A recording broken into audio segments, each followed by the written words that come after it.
Welcome everybody. I'm Wilma Hodges, Director of Training and E-Learning Initiatives at Longsight, and I'll be moderating today's webinar. Today our session is everything you always wanted to know about Sakai QA but were afraid to ask. And this session will give you kind of a big picture overview of the Sakai Quality Assurance process, and we'll also cover some important details about community needs and how you can get involved with the QA process. So let me go over just a few housekeeping details. We are recording today's session, and we'll be sending out the link after the event.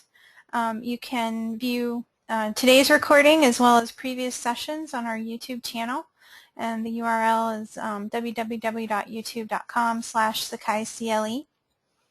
We're also going to try something a little bit new this time for questions. Since GoToWebinar doesn't really give us a chat back channel for attendees, we're going to use the hashtag Sakai Showcase on Twitter to post questions and comments during the session. Or you can go to tweetchat.com/room/Sakai Showcase if you want to view the live Twitter stream there. And it just makes things a little easier because it puts in the hashtag for you when you post something. Of course, you're also welcome to enter questions into the question pane in GoToMeeting.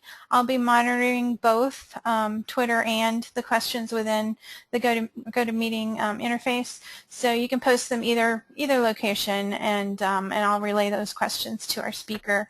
We'll take a few questions throughout the presentation, and then we'll also have lots of time for Q&A at the end. So please feel free to post those questions as they occur to you, and we'll get to them as soon as we can. Also, as always, if you have any follow-up questions after today's session, or if you'd like to volunteer to participate as a presenter for a future session, please contact me at wilma@longsight.com. Now, I do have a couple of polls that I'm going to push out to the audience real quick, just to kind of get a sense of what people's experience is with Sakai QA. So let me go ahead and launch the first poll. And if you could just let us know if you have any experience performing Sakai QA testing.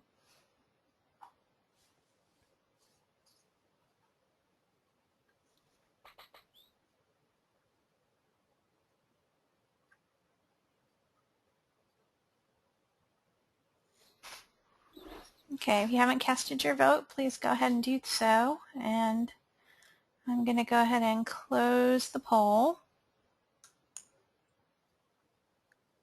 And let me share those results with everyone. Okay, so it looks like the majority of the people here have a little bit of experience, some experience with QA, and then almost a little less than half have no experience, and then we have a small percentage that are looks like actively involved in the process. So that's great. Hopefully you folks that haven't done any Sakai QA at all will find out that it's easy to get involved, and those of you who just have some experience, if you want to capitalize on that, maybe get involved a little bit more going forward, hopefully this session will give you the tools to do that. Okay, let me go ahead and push out the second poll. And this one just has to do with what you'd like to get out of today's session. So, and you can select more than one of these items if you choose. So go ahead and let us know what your main interest is today in today's session.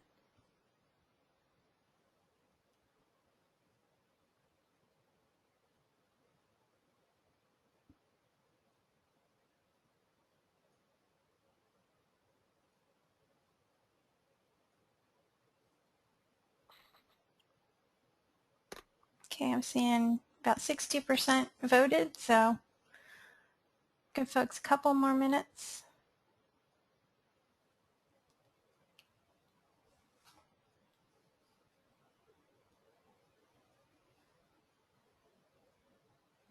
Okay, last call.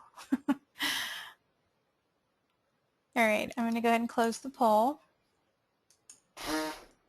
And it looks like 74% are interested in the overall QA workflow. We've got about 41% that just want to know about how the QA drives the release cycle of Sakai.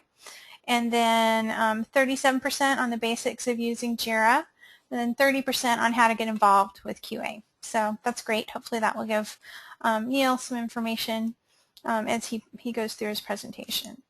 So now let me go ahead and introduce our speaker. Our presenter today is Neal Caidin. Neal works for the Apereo Foundation as the Sakai Community Coordinator, and his primary responsibility is to ensure the continued high quality and timeliness of Sakai CLE releases. Neal is also the central contact point to facilitate communication and collaboration within the Sakai community.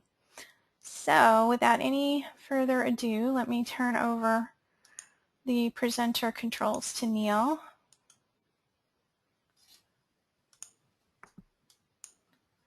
Okay, Neal, you should have control of the screen now. Thank you, Wilma. Yes, it looks like I do. Let me get over to the presentation. Thank you, everybody. Thank you for attending. As Wilma said, my name is Neal Caidin. I'm the Sakai Community Coordinator, and I'll be pointing out the overview of how Sakai QA works and pointing you to documentation that's on Confluence, where we maintain quite a bit of information. So hopefully that will alleviate some of the need for taking notes. And the other thing I want to mention is that getting questions is really helpful, because to go over everything you always wanted to know about Sakai QA but were afraid to ask, now is the time you need to not be afraid to ask so that we can answer it, because there's a lot of information about Sakai QA, and knowing what your specific needs are will be very helpful. So we are here about Sakai QA specifically. And first thing, I'm going to jump right into an overview of Sakai QA. And here, as I mentioned, is our Confluence page. You can see it's Confluence at sakaiproject.org, and it's the working group QA, and this is the QA homepage. And on this homepage, there's a lot of information and links to a lot of useful information. And I think the overview here, I'm kind of going to go down this page to get to my talking points and as a starting point. So the purpose of Sakai QA is basically two things. One is to break the software. So we're looking for intentionally trying to break the software while we're in the cycle, while the community's in the cycle of developing it. That way, the developers have a chance to respond and fix it before it's released generally to the world and people use it. And the other one is, as we make fixes, we have a need for people to verify that those fixes really they really work as intended, and that they don't cause what we call additional regressions. A regression is when something works in a previous release of Sakai, then we make a fix, let's say, and it breaks something else that already works in that previous release. That's a regression, because we've regressed in the functionality. And we prioritize regressions very, very highly. So that's the basics of what QA is about. There are some prerequisites for participating. They're not hard and fast, but they are strongly recommended, and I'll explain why. So we have a JIRA account is extremely helpful. If we have time, perhaps I'll go over JIRA basics. If people are interested, Aaron Zukowski and myself did a whole webinar just on how to use JIRA for Sakai QA, and we can publish that link. And the JIRA account does two things. One is it allows you to report issues that you find when you're doing your testing, and it allows you to see the issues that need testing and fix them, and then comment or click on the tested button to tell the people who are looking at that ticket, that issue, that has been fixed. That's why a JIRA account is really helpful, and familiarity with JIRA is very helpful. Also required, or at least strongly recommended, is participation in the Sakai email group or the Sakai dev group. When we're looking to recruit participants to help us do QA of the Sakai system, whether it's for a release or a maintenance release or a major release or for any other reason, we put out a broad call across many of the Sakai lists and communication channels.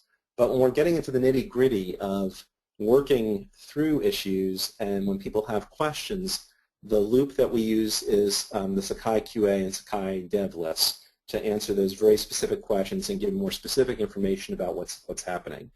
Between the two, the Sakai dev list is a much more active list, but it's much more active because it contains a lot of information about developer questions. So if the only thing that you're primarily interested in is QA, I recommend signing up for the Sakai QA email group, because the volume of the traffic on the Sakai QA email is much, much smaller. And I mentioned the dev list because if you're a developer and you're already on that list, then you might not really need to also join the QA list, although you're welcome to do so. Also, Jira has a lot of flexibility, so sort of an optional thing. As you become a more experienced tester, there's special permissions that you can be granted in Jira that will come into play in terms of the workflow specifically that you use within Jira. And I'll mention that a little bit later, how that comes into play. So our primary tools are Jira. We also have Google Docs spreadsheets, which I'll show. We use those for our step-by-step test plans.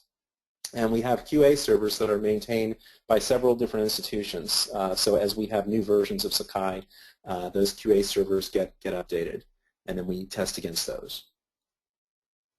Ways to participate, as I mentioned, that there's verifying bugs that have been fixed. There's testing out new features. So in this last release for Sakai 10, we added in a new sign-up tool. There were major changes to the assignments tool. We added a couple of major new features. So testing new features is very helpful.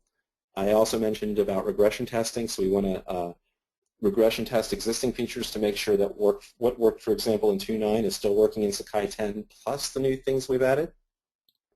And then from a help perspective, in terms of the QA team, those regression scripts really need to be maintained. So as tools change, as they're updated, as new tools are incorporated in Sakai or new features, we would like to be able to keep up to date in terms of our scripts that show step-by-step how to test things. That requires community participation because it's too much, there's too many changes that happen for just one person to update and keep those scripts updated. Release testing I'll talk about in a little bit. I don't know how much detail given the limited time frame, so it will really depend on your questions on how much you're interested in that release process. I saw that the overall QA workflow is the #1 thing that people on this call are interested in, so perhaps we will get into some detail there. I mentioned right now we're in Confluence. There are many links. So if you look over on the left, for example, we had a Sakai QA 10 hub, which was everything that you need to know about testing for the Sakai 10 release. And now we have a 10.1 QA hub because we're working on releasing a maintenance release of Sakai 10. So Confluence is the main place where we keep the documentation about the QA processes and links to the current documentation and links to the current Google Docs and regression tests. So a little bit about verifying bug fixes versus regression testing is I think, helpful to understand. So this gets back into the process and the workflow. When we are testing, when developers are fixing things, they fix it against what's called trunk. And we have a nightly trunk server, which is linked from this page. And they make those fixes in the main system. So that's constantly changing, that main system. And it gets updated every 4 hours and refreshed. And before we put it into what we call a branch, we want to test it to make sure that that fix really works as intended. So by branch, I mean that for Sakai 10, we took a whole copy of what was in trunk at a particular point of time, pulled it aside, said this is now Sakai 10. That way those constant changes that are happening in trunk don't get automatically applied to Sakai 10 because we want to make sure they're tested and validated before we add them in. So a lot of the testing for verifying bug fixes in Sakai happens on the trunk QA nightly server. Which, as I mentioned, is automatically refreshed every 4 hours, and it goes into a little bit of detail there about what that means. It's also possible, if you're interested, to make a local copy of Sakai. Sakai is open source, so it's possible to make a local copy, download it, compile a little demo copy. There's a really easy way to compile a local demo copy for that runs on your own Mac or If you use Linux or Unix, some flavor of Unix, it's relatively straightforward for doing that. The advantage of running it locally is you don't have to worry about the refresh every 4 hours. You can also set what are called Sakai properties, and Sakai properties are the main way that Sakai is configured, the different features that are turned on, the different features that are turned off, and different behaviors. So most QA testers do use the nightly server for verifying bug fixes, but I just wanted to make you aware that it is also possible, if you're willing to invest more time and learn a little bit more technically, to do local testing. Here's a little screenshot of Jira, just so you can see what it looks like. Issues which are resolved and fixed are the issues that we then need to be tested. And that little tested button that you see there, that's one of those special permissions that you need to be granted in order for that to appear. So if an issue is resolved and fixed and you have that special QA privilege in Jira, which I can grant you, then you'll see that tested button. And when you run through the test process and you say, yep, this actually works the way it's supposed to do, you click on tested, and then Jira will ask you for comments, and that's where you put in as much detail about how you tested as possible. The more detail, the better. And that sets it to verified. And once it's verified, then the folks who are responsible for merging those changes into the Sakai 10 branch will see that it's been verified and know that it's ready to be merged. And they can do that merge and put that off in the Sakai 10 release. So that's the basics for that. And one more thing that's worth really noting is that it's very helpful, especially if you're testing on trunk, because it's constantly changing. We have what's called the Sakai revision number, and it's at the bottom of the screen on the trunk server, the trunk QA server, the nightly, and it will say the revision number. That's very helpful whether the test fails or succeeds. If you can put that revision number into your Jira comment, then that gives us a lot of information. One other thing I wanted to mention is that if you don't have access to the tested button, you still can do testing, but in that case you would put your test just simply in a comment. So in Jira there's a comment button. Everybody who has a Jira account, which is self-service, you can sign up on your own, does have the ability to comment on any issue. So you can put in all the information about how you tested in that issue. So I'm going to just take a breath here and see if there are any questions so far. I haven't seen any questions come in yet, so if anybody does have any, don't forget, please post them. Yeah, thank you. So there's a lot of information, as I mentioned, there's really examples of information that's helpful to us when you are posting about your testing includes whether you're using a Mac or a PC, are you using Firefox, Chrome, Internet Explorer, which version can be very important as well. Sakai is intended to support the most current versions of browsers. So if you're running on an older browser, it doesn't mean it isn't supported, but it's important for us to know that that's where it's tested, because that way we might involve other testers trying to test on the more up-to-date versions of the browsers and then make a determination about how we'll address that issue. So if you're verifying a bug that is supposed to be fixed but it isn't, there's a reopen button that you'll click to indicate to the developer that there's more work to be done. So that happens occasionally. Most of the time when the developers do fix bugs, in my experience, they really are fixed. But that's why we go through the testing process to make sure they really are fixed. So finding something that they say, let's say I fixed the assignments tool and I fixed a date widget, so now it allows you to put in a date. And you go and test and say, well, geez, I'm really not able to put in a date still. Then you would want to reopen that issue, because it will tell the community, and especially the developers who are working on that, that no, it's still not working for me.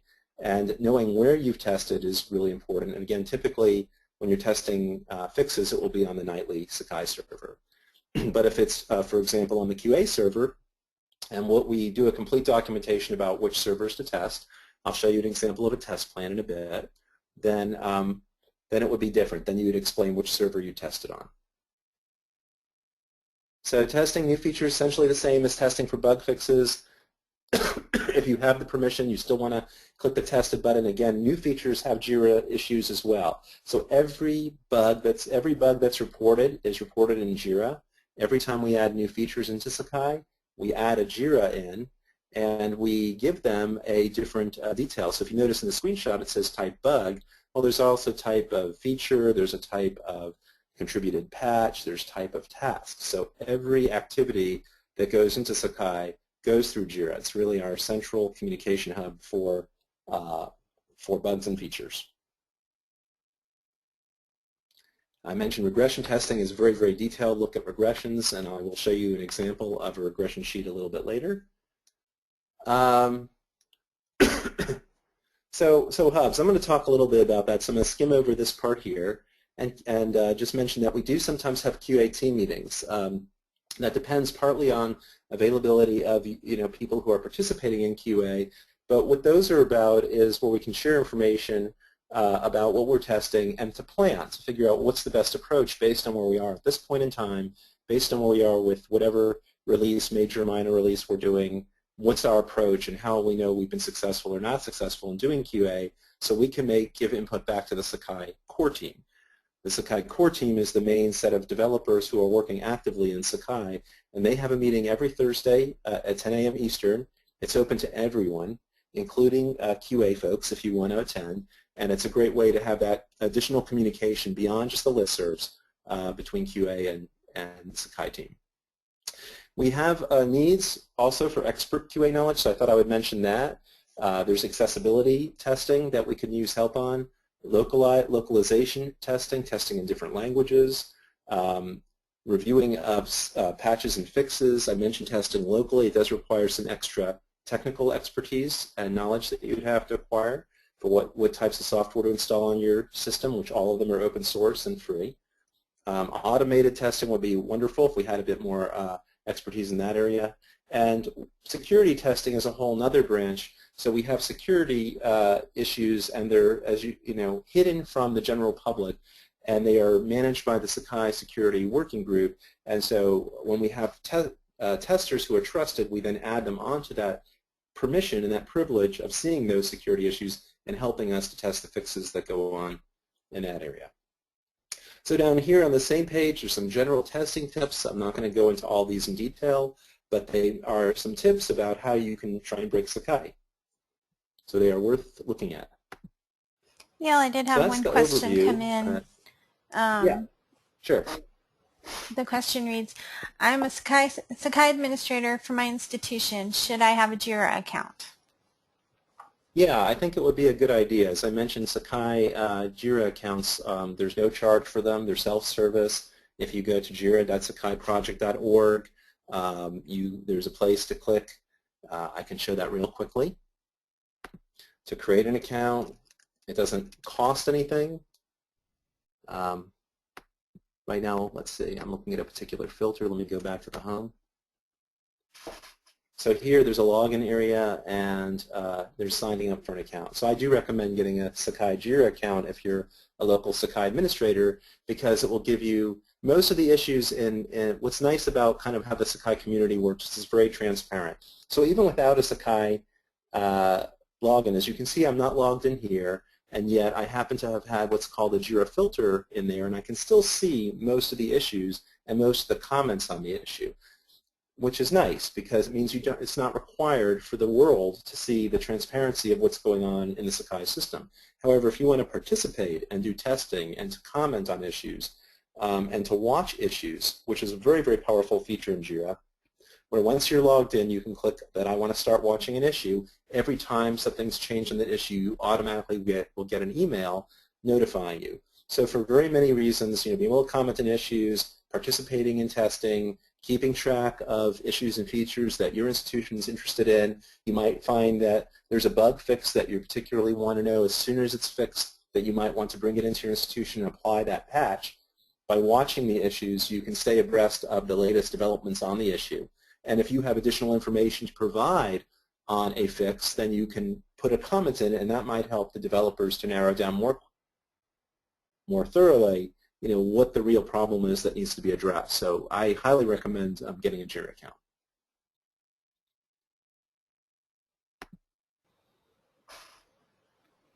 We did have another question that came in. If you want, I don't know if you want to take it now or later. But could you talk a little bit more about why security testing requires special permission? For example, we might not necessarily want the world to know about particular issues until they're fixed. Exactly. So what we have, the way we have our, it's a great question, by the way, thank you. So the way that the process works is if somebody finds a security issue, a hole in Sakai, we want to know about it as soon as possible. But at the same time, we don't necessarily want to publicize it publicly to the world, because that means that people who are not as friendly about how software works and open source works or any software can then take advantage of what they've learned and start attacking institution Sakai instances. So to prevent that, what we do is we have a process where we ask you to please write to sakai-security@collab.sakaiproject.org, and we can provide that link separately, and send that team, I'm part of that team, but there's a larger team of security experts who are volunteers on Sakai who can then review that issue and prioritize it, like how much of a risk is it to Sakai in terms of how easy is it to exploit, how dangerous is it to an institution if that issue is exploited. So we can prioritize those, and that helps our developer team to decide what to work on. And we also can communicate out to, we have another list that's security contacts of institutions all over the world that use Sakai, and you're welcome to ask to be part of that list. And that way we can give you the early notification, say, hey, here's the latest dozen or half dozen or whatever issues. You can go look at them directly. Here's kind of the impact. This is their status. And that way you can keep abreast of what's happening on security. At the same time as sort of protecting the community from being more vulnerable to exploits. And by reporting those, it also helps us, because then we can, again, fix those issues, get them QA tested, and get them incorporated as soon as possible in, for example, the Sakai 10 branch. We also have processes for pushing security changes back to older versions of Sakai. So if we think it's a really critical issue, then we will also include it, for example, in a Sakai 2.9 branch, and make sure that folks who are using 2.9 know about that and can update their systems. So I mentioned already kind of what Sakai QA is. So it's really trying to break the software intentionally. By breaking the software intentionally or showing that it's not fixed, then we have the opportunity to fix it and make it a very high quality release. It's also to test out things that have been fixed. That's a Creative Commons picture, by the way, off Flickr, and I have the attribution for that, which I'll make sure I include. So the benefits of QA, I wanted to briefly talk about that. The benefits, hopefully by now, are really obvious what the benefits are to the Sakai community, because it means that we have a higher quality software, that people, that the community, that institutions all over the world have a higher confidence in using. So what are some benefits specifically to you and to your institution?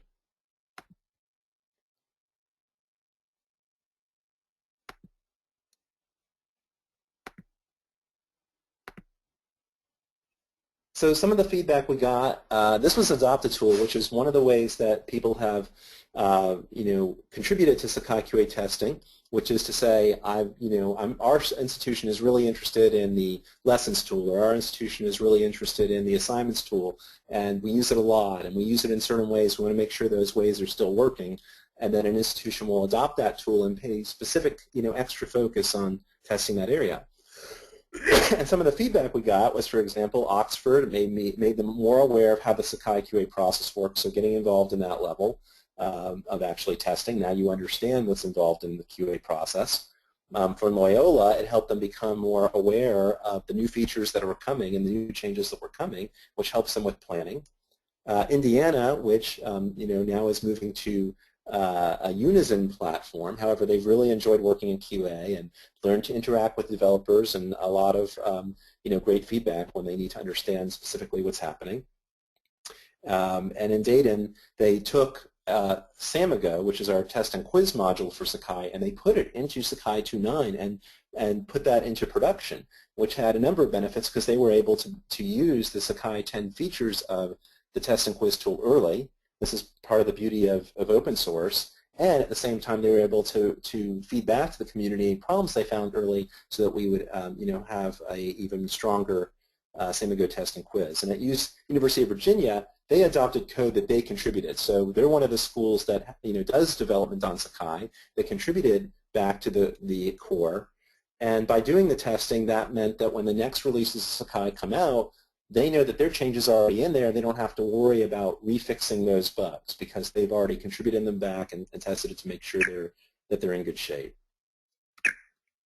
Let me go to the next slide here. And another one, like in Maris, they use student workers for helping test, which I think is really a great idea. It does require a little extra training and documentation they found to take advantage of student workers, but it gives them the ability for their student workers then to test Sakai and other academic tools on campus and allows the students to better understand the importance of QA testing. And it can even be a resume builder where it helps show that students understand the software development lifecycle, that they have hands-on experience in helping make software better at their institution. So those are some reasons why QA can be a benefit to you, not just to the community.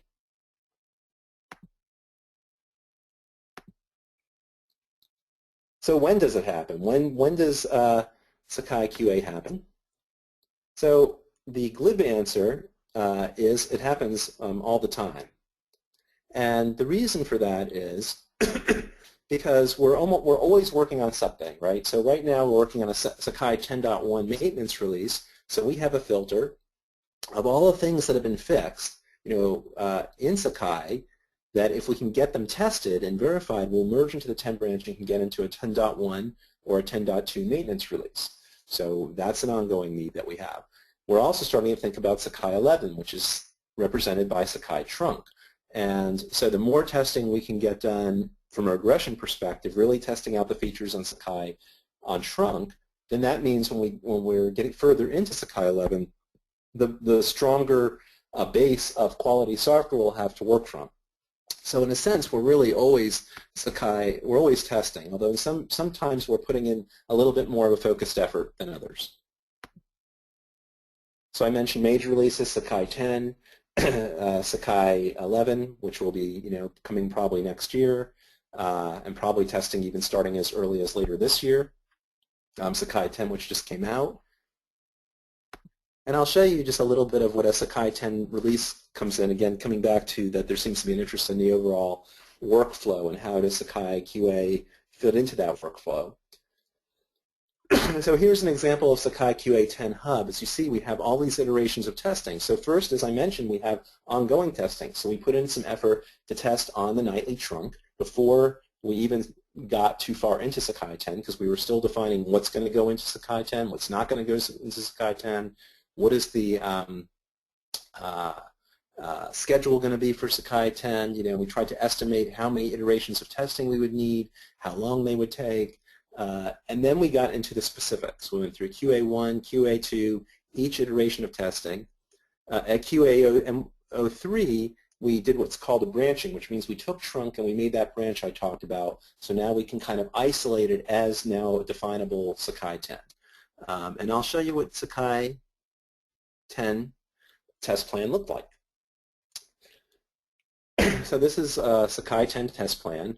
And we showed what servers were available. There was a long-site QA server and an Indiana QA server that were updated to handle this particular snapshot of Sakai at a particular Sakai 10 branch at a particular point in time. So we freeze it, take a snapshot of it so it will not change. So Sakai 10 QA03 will always be Sakai 10 QA03, even if we add more things into Sakai 10 or more fixes. And then we have links to how to use Google Docs for testing. So we have again, in Confluence, we have a lot of information about how our test scripts work and how to fill in the information field by field. We have how you do deep regression testing, which is step-by-step testing that I now have mentioned several times, and it's very, very useful. It's also useful to do other types of testing beyond regression. That's what the adopted tool methodology, for example, is about, because sometimes you just want to test in sort of a more real-world environment versus just a script that you're following. And then we have a TestFest Google Doc. And the TestFest Google Doc will have people who will sign up to do the testing. And in this particular case, we had the sign up for here for people who were working on that particular iteration of Sakai. We had folks who worked on earlier iterations, so it's a much longer list of total participants. And then we had a tab for each tool with a list of with links to the regression testing that needed to be done, with a list of JIRAs that needed specifically to get tested. And so then we have an idea of how to scope it out. So you might want to focus, for example, on one tool, the announcements tool. It might be easier to focus on the JIRAs that need testing as well as the regression scripts because you're already in that tool and working on it. So it's a little more efficient. So very detailed test plan. I'm just going back to the original Confluence page. We'll have a JIRA that we have like a parent JIRA. So as new problems are found, we ask people to please report it and link it to that parent JIRA. So for Sakai 10 QA03, we can see all the issues that are reported for that particular iteration of testing. We might have meetings. Sometimes we also have real-time test fest, which I think a lot of people have found valuable, even if it's only one or two people showing up, where we will test together, meaning we will schedule a particular time, a couple hours, 2, 3, 4 hours, and anyone can jump on, and then we kind of share, what are we testing, what are we working on, what questions do we have, and sharing that information in real time sometimes can be really, really valuable. So we do that as one of our strategies. And then on the right, in sort of prose, there's an explanation of all the different ways, where we are specifically in this particular iteration of QA. We're string freeze, and it explains what that means, that we've gotten all our features into Sakai. They're ready to be translated into other languages. It explains the adopted tool, which is a slightly different methodology we now have for testing in addition to regression testing. So it goes into quite a bit of detail, and it mentions some specific areas that we really want to make sure to get tested. For example, here the CK editor, which is used everywhere. It's that little WYSIWYG, what you see is what you get, rich text editor. We wanted to make sure, since we had some new features in there and it's used everywhere, that we really put a lot of focus on that early. So that's an example of a test plan, and there's a bit more on there actually, just to show a little further down. It encourages you to create a JIRA account, subscribing to the QA mail. It gives an overview of the JIRA process, including the Sakai JIRA guidelines, which honestly are very valuable, but also a little bit dry to read. But a lot of really good information there and a good starting point. You're always welcome to reference that. It's also in Confluence, and then ask questions to myself or the list to get more clarification about how things are working. And then we'll have the list of the specific QA servers and more information about what do you do when you find a bug, how you get questions answered, and even some helpful videos on Sakai documentation, or as I mentioned, there's the screencast for how do you report a JIRA. So it goes into detail about what information is really useful to the community and to developers. So I hope that gives you kind of a good sense of that. So I'll just take a pause here and see, are there any new questions? Yes, actually we've had a couple questions come in. The first one was, how does one get on the email list for security issues? Is there sort of a vetting process for that? Yeah, you can either write to me personally, or you can write to sakai-security@collab.sakaiproject.org, or you can write to me either at Sakai Coordinator at Apereo.org or Neal.Caidin at Apereo.org, and then we'll look at your request and go from there. Okay. Another question is, when you're a tester, is everything you do part of the test, or do you pick certain features that you test in isolation? So I guess I would need to understand a little bit better what that means to test in isolation. Generally, because Sakai is a very large tool and complex, is that what I usually find is that people like to focus on a particular tool. Although clearly there's integration that happens from a lot of tools, for example, with the gradebook and with announcements, so it's really, really helpful if you're focusing on a particular tool. If it has integrations with announcements and with gradebook or other tools, it can be very, very, very useful to also test those integration points. Does that answer that question? I'm not sure if I'm quite capturing the meaning. I'm not sure. I'll see if she writes in a clarification on that. In the meantime, we do have another question. Is there a written body of knowledge that student workers or anyone who wants to get involved in QA could review if they want to get involved. And I know you pointed out a few links there. Is that appropriate for students as well as just sort of the general public? It's definitely appropriate for the general public. It's kind of because I'm very involved in QA testing and the documentation is written by people who are very involved in QA testing, it's possible that the level granularity needs to be changed a little bit depending on the audience. So I'd say that the Sakai QA homepage is a really good place to start and review that. And if the level of granularity is too detailed and you need a little bit more kind of higher level, or you need some areas that are filled in more completely, then please let us know. And in the case, for example, with Marist, I think within themselves they have people who really understand the QA process well, and they were able to then create the documentation specific to the needs of their institution and how they like to do testing of academic tools at their institution and applying this QA knowledge. However, they often come back to me and sometimes to the QA list and say, we're kind of thinking, they for example, had me review one of their documentations they provided to their student. I said I'd be happy, to kind of review it and make sure that technically, that it's accurate. So they're providing, correct information. So I'm happy to work with you that way. And if we have other people willing to volunteer on the QA team, they might be able to provide that service as well. And I do have a clarification on that question regarding testing. Would the tester be doing things that would be directly relevant to their own work? For example, if they're a faculty member and they're testing something in the email tool, would it be things that they would typically do when using that tool? Yeah, so that's where we kind of created this idea of the adopt-a tool notion. So we need both. We need people who are willing to go through the tools, independent of whether it's specific to their institution, because we do want to have a quality Sakai QA product, a Sakai product, and that takes community involvement because we are the testers, right? There's not anywhere else to go, so we really value highly those volunteers. We also understand that people have limited time, and maybe one way that would make sense for them to focus is on what their institution's specific needs are. So it's perfectly okay if you want to get engaged in QA and say, this is really what our needs are, and these are the specific areas I want to make sure works really well in the future system. That contribution is extremely valuable, so we welcome that. And that's why we have different ways that people can test and be involved. And that's kind of the concept behind the adopt-a-tool concept. Okay. One other question that came in before you continue. I'd like to know more about automated testing. With only a limited dev background, what software or programming language should I focus on building? Is there any training for automated testing? So that's a great question. At the moment, there's been efforts to do some automation on Sakai QA testing, and one of the challenges there is keeping that maintained, because when you create automated testing, then all the infrastructure around that and changes that happen for the automation over time have to be maintained. So I believe that there has been efforts over time, to do automated testing. At the moment, we don't have, that infrastructure in place. So if you're interested in that and participating, I'd be interested in knowing, and we can see if there's existing work we can take advantage of and existing people, other developers in the community who would like to work on that automation.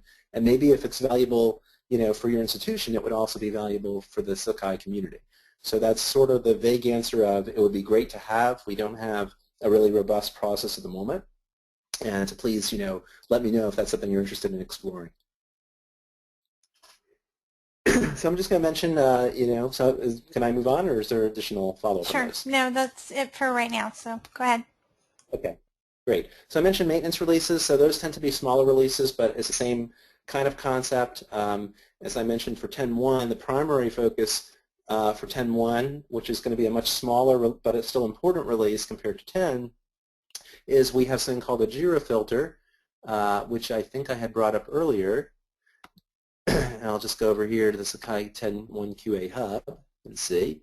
And this is we have adopt-a tool, regression scripts, and here's a link to the issues that need to be tested. So we have, in JIRA, it's called a filter. Basically, we can create a custom query, and this particular custom query is, give me everything that's been fixed, by developers already. It's ready to go. It's fixed and shrunk. And so all we basically need to do is find people to test these issues and verify that the fix is good, to give that extra little QA, and then we will get them merged into the Sakai 10 branch. So that's an example of a maintenance release where then the focus is more on, tends to be more on the JIRAs itself. Sometimes we also do regression, but tends to be a little bit more on the fixes and then getting them merged in. So that's where we are with 10.1 as an example of a maintenance release. So there was interest in the Sakai release, so I'm going to kind of go off my slideshow here and talking a little bit about the overall picture of a Sakai release. As I mentioned, when we're thinking about the timeline, we're thinking about scope definition, which means which features get in, which into the release, which we might not have time for. Creating our timeline, figuring out the process about how we're going to manage things through the different iterations of QA. And the thing about scope definition and the timeline, which are very closely interrelated, is that we're kind of doing a trade-off, right? Because we want to push the release far enough out that commercial affiliates and institutions have time to make their contributions and do the work to help get those contributions into Sakai Core, but then also have enough time so that we can move the release along and keep it moving. Because we want to keep things moving as quickly as we can, but then balancing that out with we want to actually have substantive new features in Sakai or substantive bug fixes and maintenance fixes in Sakai. So we kind of, it's a lot of discussion usually, and that's on the Sakai core team primarily, which I mentioned is Thursday at 10 a.m. Totally open meeting and open agenda on Etherpad. And then typically the Sakai core team will recommend to the Sakai PMC, which is the governance group for Sakai, the project management committee, and just say, hey, this is our recommendation. We're thinking roughly we should have these things go into the release or the maintenance. This is how we should handle it, and this is our timeline. And make sure the Sakai project committee which will have a good overview about where they're hoping, wanting to see Sakai go, will then kind of feel comfortable about where the Sakai core team is going. So a lot of communication between those different teams. And there's some overlap, a significant amount of overlap in membership as well.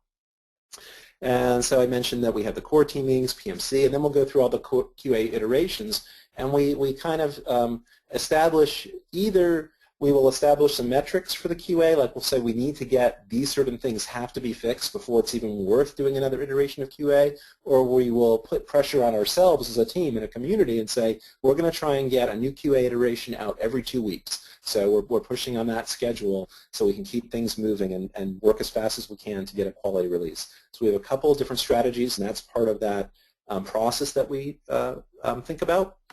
And then we think about the final, release. And then over here, you'll notice there's before branching.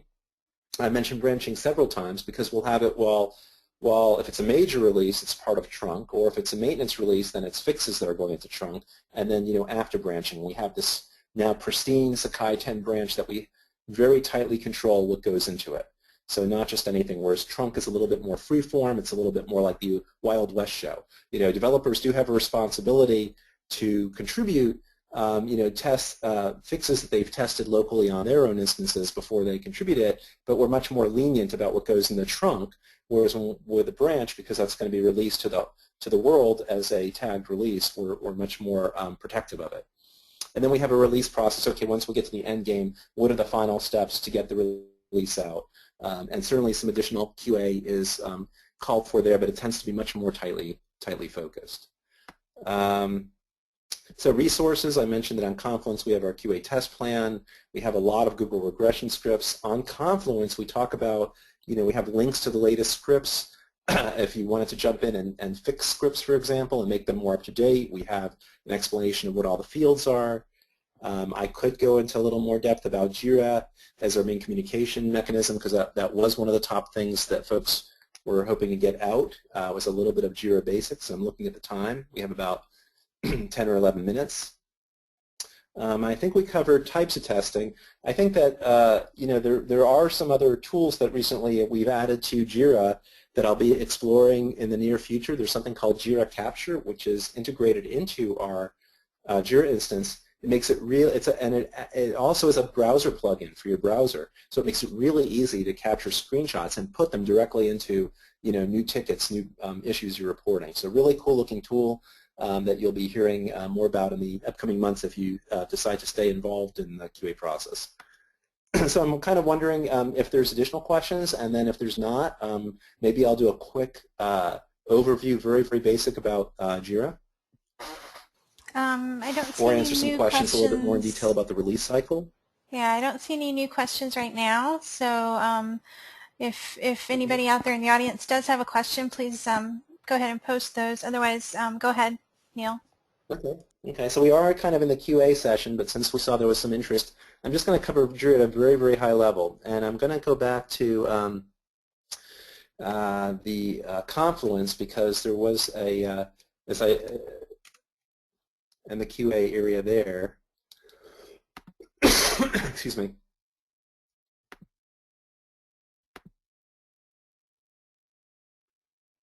Because in that QA area there are links to videos that go into more depth. So I recommend that you go into the the Sakai QA area there and poke around.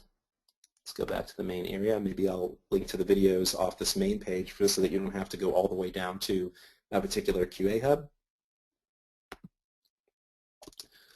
So yeah, JIRA is really hard to cover in a very short period of time. I'm going to give you the very high level, just a couple of minutes so you have a sense of it. As I mentioned, we have documentation on the JIRA also in Confluence, which I can also post that link so you can get an overview there.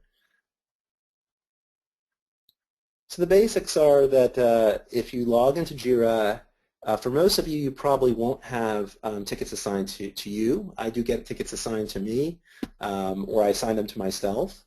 They tend to be kind of level, but the main things that you would need to know are two things. One is there's a Create Issue button.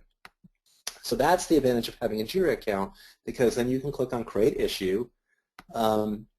Most of the time you'll be picking Sakai as the project on which you are reporting. We probably are keeping for now Lesson Builder and Samigo Test and Quizzes separate, but most of the other areas like assignments and announcements and polls and news and all these other areas in Sakai, pretty much you report them within Sakai. Here's the issue type. So if you think you found a bug, you make it a bug. So typically it would be a bug.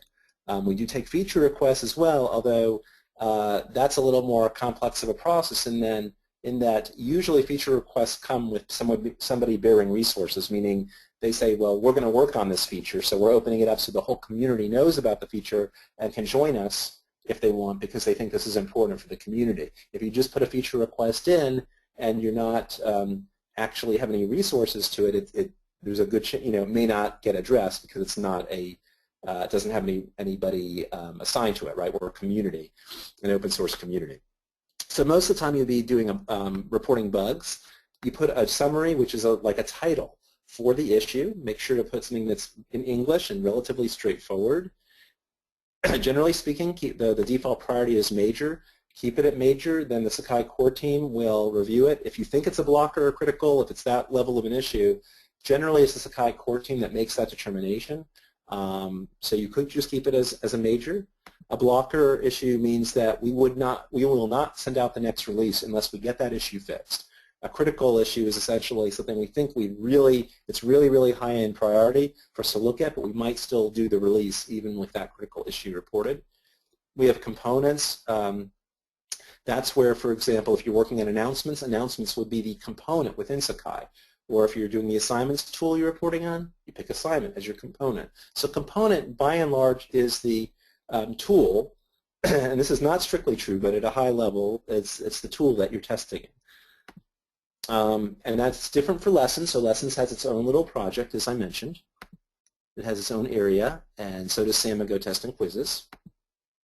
What version are you testing on? Are you testing on Sakai 2.9? Are you testing on Sakai 10? So that way we can know which version that it's affected. And then put as detailed a description as you can. Especially what's most helpful is, in addition to where you're testing it, is the environment that you're testing it in, your browser, your operating system, that type of thing.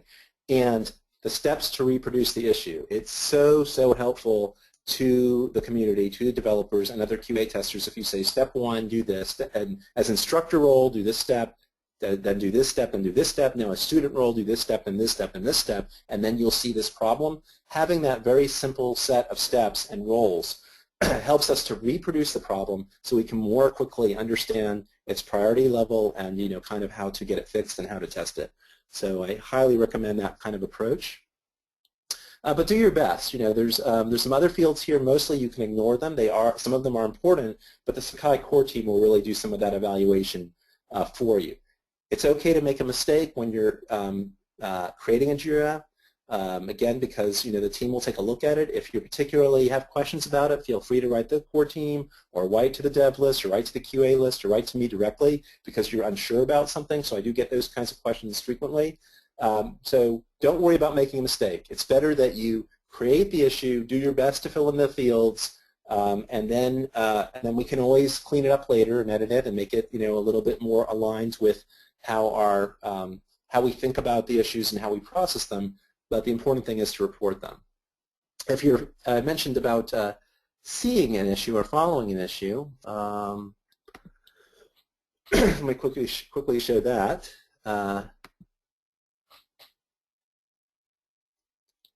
Let's see. I'm just going to pick one out randomly. I think randomly.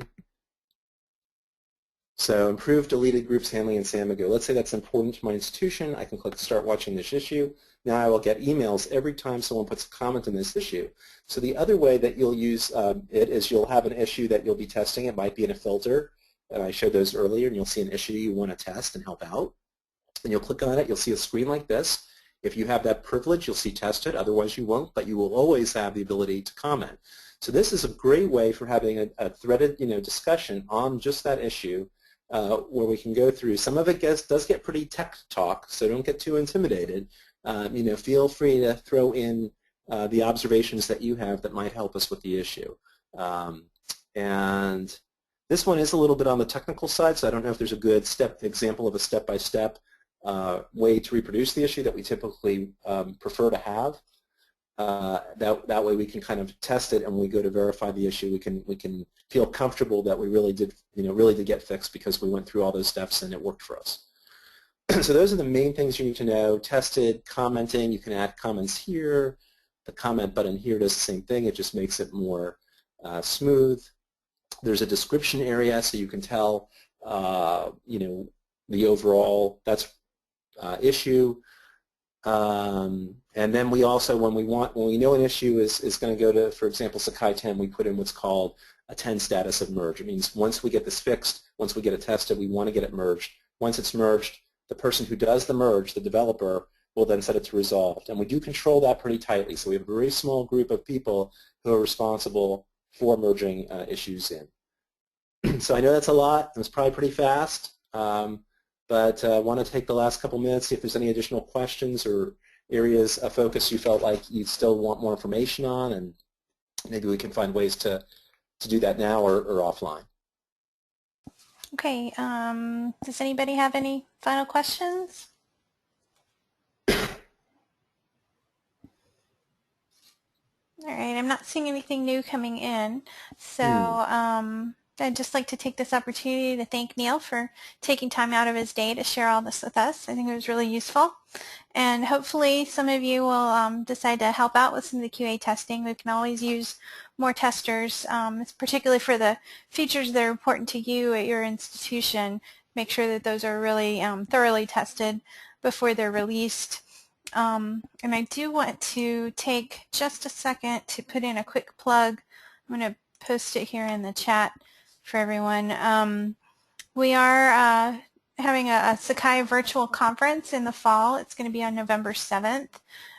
We put out some announcements on the Sakai listserv, so you may have seen the announcement already. The call for proposals is currently open. It'll be open until August 22nd, so I encourage all of you to think about possibly presenting and certainly participating. It's going to be our first virtual event like this, so we're really excited about making that a successful experience for everyone. So now that I'm finished with my, infomercial, I'll ask Neal if he has any, closing remarks. Sure, thank you.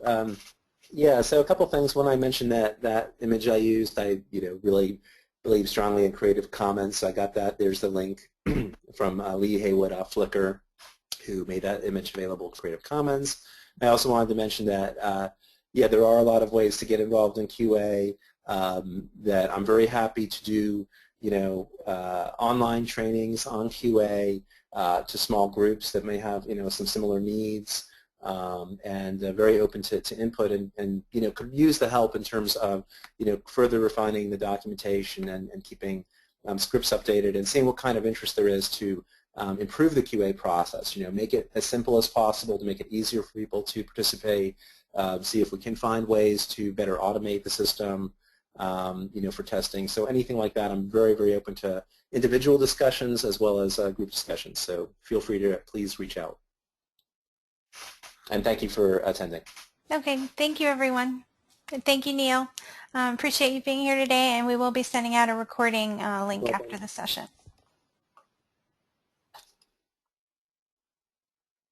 Thanks, Wilma. Bye. Bye.